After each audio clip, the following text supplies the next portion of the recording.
selamat bertemu kembali di mata kuliah e-bisnis.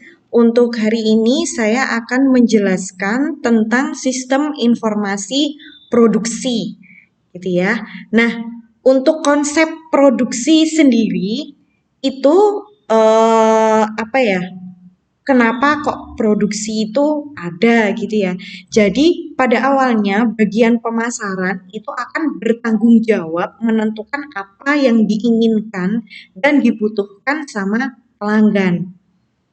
Nah, setelah penentuan itu dibuat atau kesepakatan gitu ya antara marketing dan si pelanggan. Nah, pemasaran dan pihak eksekutif perusahaan itu memutuskan untuk memenuhi keinginan dan kebutuhan tersebut atau tidak gitu. Jadi kayak deal-dealan gitu loh antara pemasaran dan pelanggan. Pelanggan itu pengennya apa, nah kemudian nanti disanggupi oleh pihak pemasaran, dan jika itu disanggupi berarti proses akan dilanjutkan ke bagian produksi untuk melakukan serangkaian tahapan untuk memproduksi barang ataupun jasa. Jadi deal-dealan dulu, kalau udah deal baru barang itu diproduksi. Nah, skema sistemnya itu adalah seperti ini, salah satu contoh yang bisa saya dapatkan di internet. Ini perlu diperhatikan bahwa garis merah ini bermakna purchase order. Purchase order itu adalah pembelian dari pelanggan. Nah, kemudian yang garis biru ini work order, berarti order itu dikerjakan atau proses penyelesaian orderan gitu. Nah, kemudian garis pink di sini adalah PO keluar. Jadi kita karena membutuhkan sesuatu sehingga kita harus membeli bahan baku atau jasa dari luar perusahaan. Nah, kemudian yang hijau ini merupakan surat jalan. Nah, yang abu-abu ini adalah feedback. Nah, prosesnya itu mulai dari sini. Mulai dari sini ada customer di sini dia memesan atau memberikan informasi kepada bagian marketing. Nah, kemudian nanti bisa diproduksi, ya kan? Kalau permintaan atau informasi itu disanggupi, berarti masuk ke produksi. Nah, di produksi ini kemudian dia menyelesaikan orderannya. Kalau misalkan barang yang ada di warehouse itu gudang ya. Kalau misalkan ada, berarti ini dikeluarkan untuk di assembly, untuk dirakit gitu ya di bagian manufaktur biasanya. Nah, kemudian kalau misalkan barang yang dari warehouse ini ternyata nggak ada, maka produksi ini dia harus membeli ke supplier atau melakukan purchasing ke supplier gitu ya. Jadi kalau barang ada di gudang itu kita langsung perakitan, tapi kalau misalkan nggak ada, dia pesen dulu ke supplier gitu. Nah, jangan dibayangkan barang itu langsung barang jadi ya. Jadi yang namanya produksi itu kita memproduksi sesuatu dari bahan mentah, kemudian barang yang setengah jadi, kemudian akhirnya jadi barang yang jadi gitu ya. Nah, misalkan Anda mau membuat sebuah barang, itu kan butuh bahan baku berapa.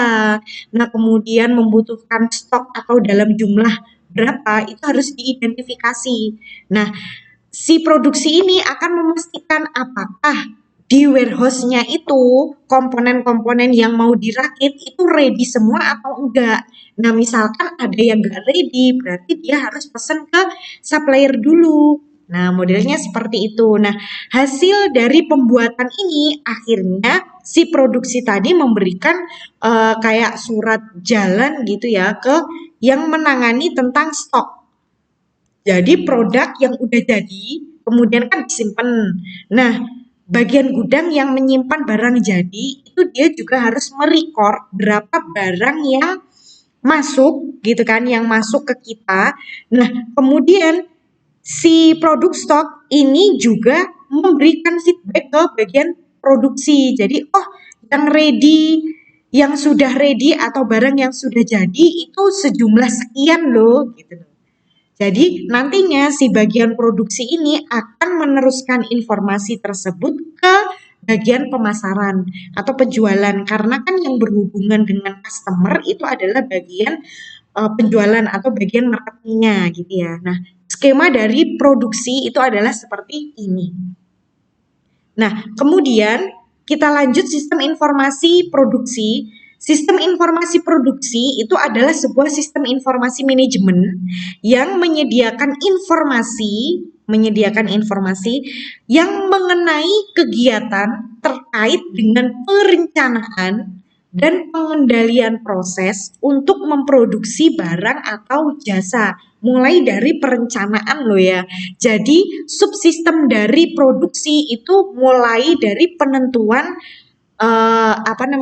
penentuan order atau penentuan deal-dealan berapa yang disanggupi oleh perusahaan itu dan perencanaan untuk perakitan. Jadi misalkan barang A itu butuh bahan baku berapa, kemudian jumlahnya mohon maaf. Jadi barang A itu butuh bahan baku apa saja, kemudian masing-masing dari bahan baku itu jumlahnya ada berapa. Nah, seperti itu.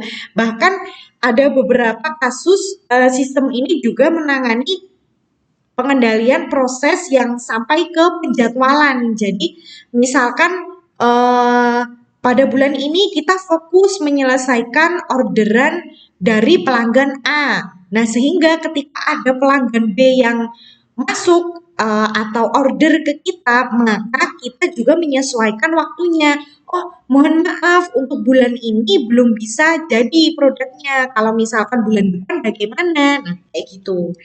Nah, sistem produksi ini terdiri dari dua macam, yaitu sistem produksi fisik atau sistem pengendalian produksi dan sistem informasi produksi yang mendukung fungsi operasi yang meliputi semua aktivitas yang berkaitan dengan perencanaan sampai ke pengendalian proses dalam menghasilkan barang atau jasa, gitu ya. Nah, tujuan sistem informasi produksi ini adalah untuk memproduksi atau mengatur produksi barang-barang dan jasa-jasa dalam jumlah, kualitas, harga, waktu, dan tempat tertentu sesuai dengan kebutuhan. Ingat ya, jumlah, kualitas, harga, kemudian waktu, serta tempat tertentu sesuai dengan kebutuhan. Nah, atau dia juga bisa mengoperasikan suatu sistem produksi untuk memenuhi persyaratan produksi yang ditentukan. Jadi kan ada beberapa barang yang tahap produksinya itu sangat prosedural ya. Jadi harus yang ini dulu diproduksi. Misalkan untuk memproduksi sebuah kain gitu kan. Sebuah kain berarti kita kan harus ready benangnya dulu. Benang itu butuh kapas, otomatis bahan dasarnya kapas ya nggak? Kapas, terus kemudian ada habis kapas ada benang. Nah, kemudian ada orang-orang yang memintal. Nah, kemudian ada desainnya. Nah, kemudian setelah desainnya nanti dia juga melibatkan mesin yang mungkin dia juga digunakan untuk memproduksi orderan motif kain yang lain kayak gitu. Terus kita juga butuh warna, ya kan? Kalau motifnya banyak warnanya, berarti warnanya juga banyak dong. Nah, kalau warnanya cuma satu, ya berarti satu. Nah, kayak gitu loh. Jadi untuk memproduksi satu hal itu persyaratan bahan bakunya apa saja, kemudian mekanismenya gimana. Kan kalau kayak kain tadi berarti dari benang dulu, dari kapas dulu, kemudian jadi benang dulu, kemudian baru dia bisa dijadikan kain gitu loh. Nggak mungkin kita pengadaan kapas, benang, dan kain dalam satu waktu gitu kan, nggak kayak gitu ya. Jadi ada step by stepnya. Nah, sistem informasi produksi itu berfungsi untuk mengatur itu. Nah, kemudian ada model sistem informasi produksi. Informasi yang dihasilkan dari pengolahan data di produksi itu dibagi menjadi 4. yaitu subsistem produksi, kemudian subsistem persediaan, dan subsistem kualitas, dan subsistem biaya. Nah, untuk gambarannya seperti ini, jadi subsistem internal yang biasanya masuk ke dalam database sistem produksi itu adalah sistem informasi akuntansi karena ini berkaitan dengan keuangan ya. Kita mau pengadaan bahan baku, kita mau menentukan harga jual itu membutuhkan angka yang valid. Nah, angka yang valid itu tentunya didapatkan dari sistem informasi akuntansi yang mumpuni. Nah, kemudian sama subsistem industrial engineering. Jadi ini tuh subsistem yang menangani efektivitas dari mesin-mesin yang membuat bahan baku atau bahan setengah jadi atau bahan jadinya. Berikut juga tentang beberapa ya, jadi tenaga kerjanya, kemudian waktu pakainya, seperti itu untuk menentukan penjadwalannya. Nah, kemudian sama subsistem intelijen manufaktur. Nah, ini sumber eksternal nih, artinya di luar perusahaan itu. Nanti silahkan kalian cari sendiri tentang subsistem intelijen manufaktur ini. Nah, kemudian di sini masuk ke database sehingga nanti bisa dimanfaatkan oleh subsistem yang ada di sini. Ada subsistem produksi, berarti yang dia mengoperasikan hal-hal yang berkaitan dengan produksi. Nah, kemudian ini hal-hal yang berkaitan dengan persediaan, baik itu persediaan bahan baku maupun persediaan barang yang sudah jadi. Nah, kemudian subsistem kualitas. Nah, tentunya kalau kita memproduksi barang di sebuah perusahaan itu kan nggak mungkin semuanya berkualitas bagus dalam satu waktu, ya nggak?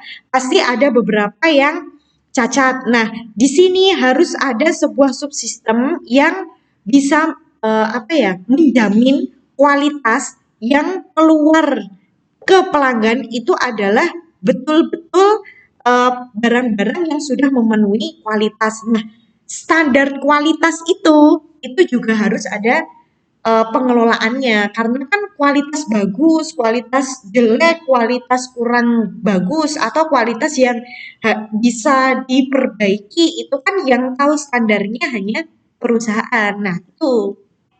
Jadi, kapankah sebuah barang itu disebut berkualitas, kapankah sebuah barang atau jasa itu disebut tidak berkualitas? Nah, itu harus ada pengelolaannya. Nah, kemudian ini jelas adalah subsistem biaya, terutama biaya untuk produksi, biaya untuk tenaga kerja, kemudian biaya untuk supplier, dan biaya yang lain-lain.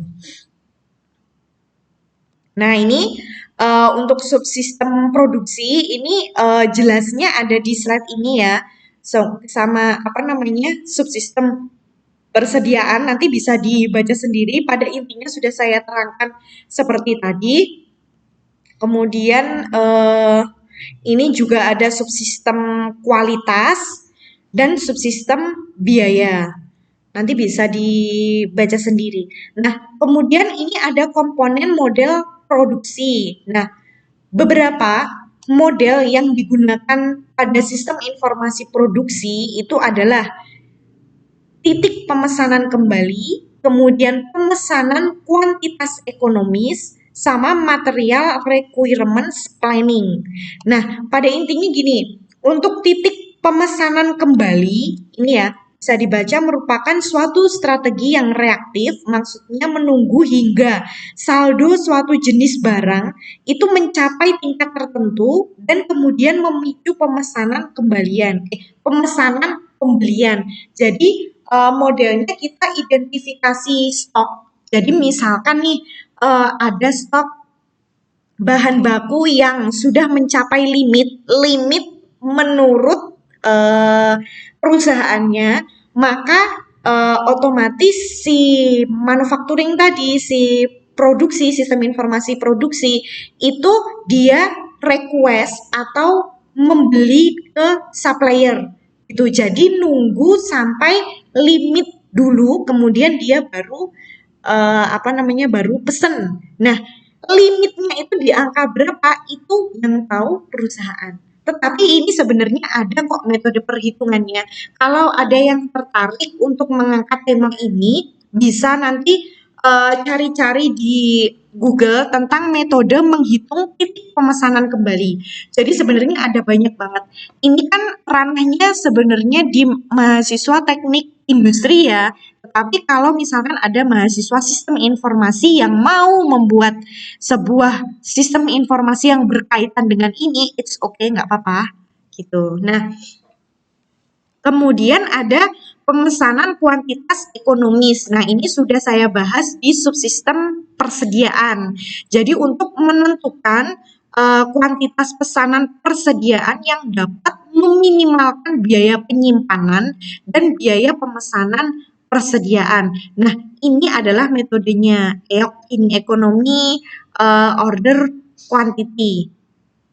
Gitu ya. Jadi kira-kira apa namanya, metode perhitungannya ini tuh bisa menentukan bagaimana kita menghemat space. Kan nyimpen barang itu kan kita juga nyewa gudang, kemudian nyewa space, ya kan? Nah, bagaimana caranya kita bisa benar-benar mengefisiensikan gudang itu, jadi tidak terlalu banyak stok di gudang, gitu kan? Artinya kalau bisa ya barang yang masuk itu cepat gitu ya keluarnya gitu. Nah, itu kan tentunya membutuhkan mekanisme perhitungan yang tepat. Mengingat yang namanya perusahaan itu nggak cuman dia memproduksi satu barang. Katakanlah orang-orang yang punya online shop, misalkan dia ada produksi baju, baju itu kan nggak cuma satu jenis ya.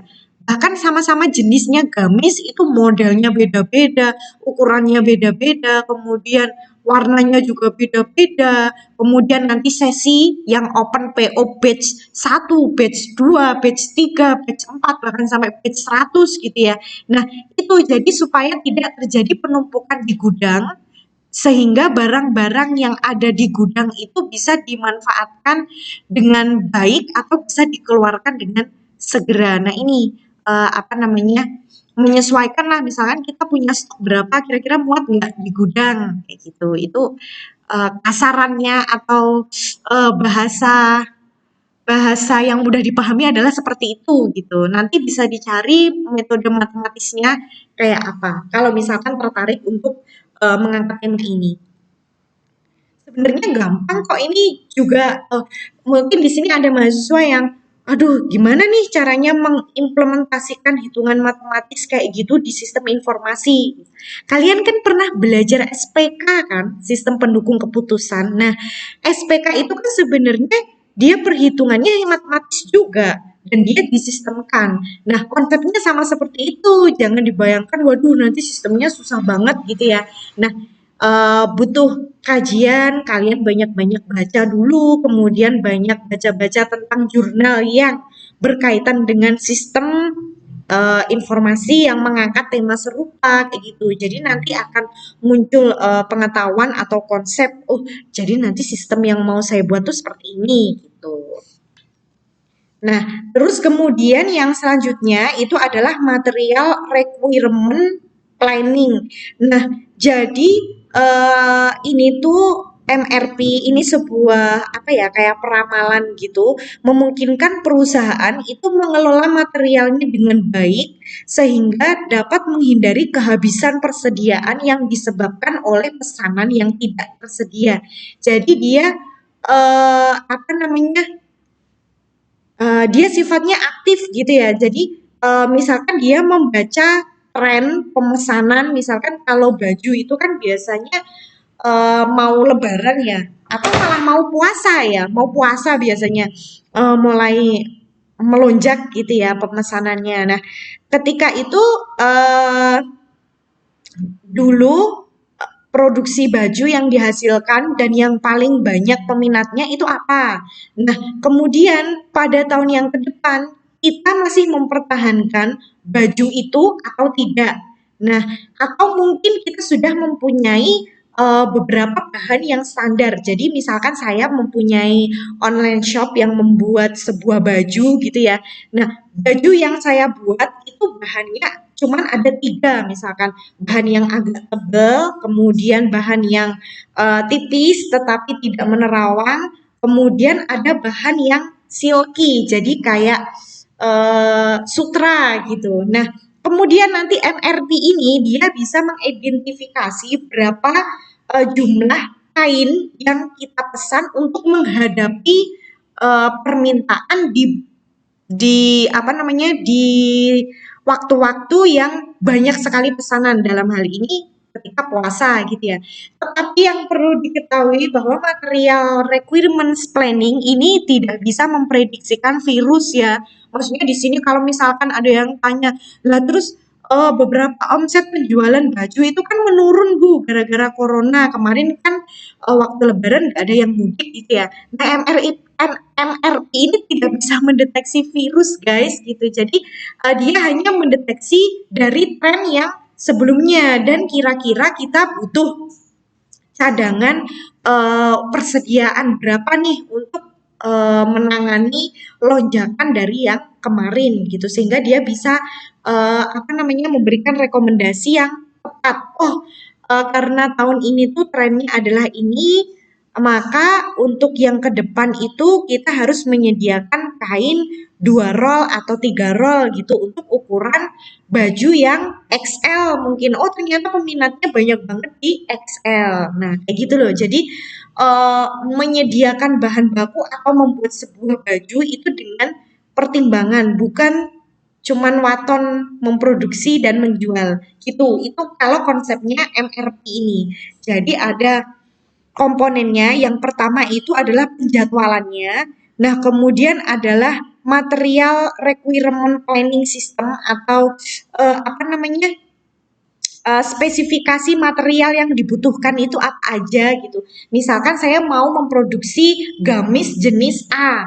Oh, itu nanti berarti tersusun dari bahan baku kain jenis A, grade-nya A. Nah, seperti itu. Terus kemudian kancingnya berapa? Nah, kemudian ada resletingnya jenis apa? Kemudian jumlahnya ada berapa? Nah, satu baju itu dia ada materialnya. Nah, untuk MRP ini mencatat soal itu. Nah, kemudian capacity requirement planning system. Jadi mencatat kapasitas kapasitas yang dibutuhkan.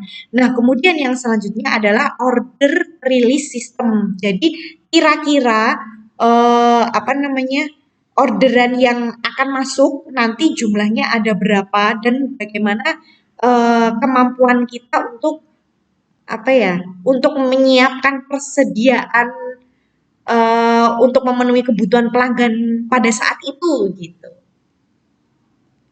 Nah, terus kemudian di sini juga ada komponen basis data. Ini yang sudah saya jelaskan di awal tadi, ada sub internal yaitu sistem informasi akuntansi dan sistem industrial engineering.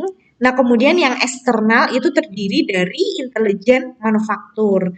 Nah, fungsi sistem informasi produksi ini ada beberapa. Yang pertama, perencanaan produk, jelas ya. Sistem ini kita gunakan untuk merencanakan, kemudian untuk mengontrol persediaan, kemudian untuk mengawasi, kemudian pengawasan mutu karena tadi ada subsistem kualitas.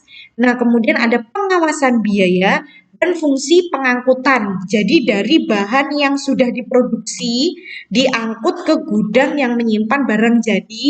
Nah, kemudian diangkut lagi ke bagian penjualan atau ditransferkan ke pelanggan. Nah, ini fungsi-fungsinya sudah ada lengkap di sini, nanti bisa dipahami sendiri, gitu ya. Nah, terus oke, sudah berakhir untuk materi kali ini. Terima kasih telah menyimak materi sistem informasi produksi. Nah, ini untuk UTS akan kita lakukan minggu depan dan materinya berarti mulai dari pertemuan 1 sampai pertemuan hari ini. Begitu. Oke, terima kasih. Selamat untuk belajar mempersiapkan UTS.